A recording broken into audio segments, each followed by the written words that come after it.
19 states, including New Mexico, are challenging President Donald Trump's latest executive order. The lawsuit alleges his latest move is an unconstitutional invasion of a state's clear authority to run their own elections. KOAT political expert Brian Sanderoff telling us the president is cracking down on what he believes to be election fraud. His order stating the U.S. has failed to enforce basic and necessary election protection. Of course, that really came to the forefront in 2016 when he did lose the election, but never did acknowledge that loss. He felt that the election was stolen from him.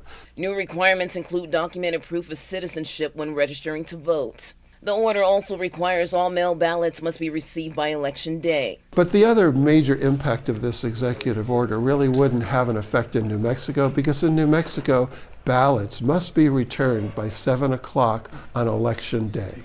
Another big impact of this executive order is that it authorizes the federal government to withhold federal funds to any state that does not follow the rules of the executive order itself. So, if the president were to claim that New Mexico is violating some of the provisions of this executive order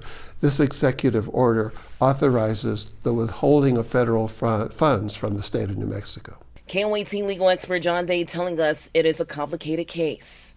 19 states with Democratic attorneys general are saying that this is an opportunity by the federal government to try to encroach on their authority. And so they're fighting back pretty hard.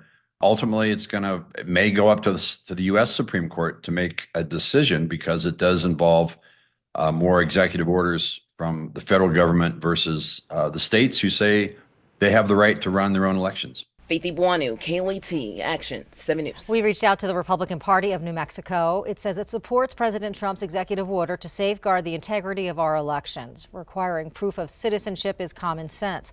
Only Americans should vote in American elections. If Democrats want to cry unconstitutional, they should focus on the real violation: non-citizens casting ballots in our elections.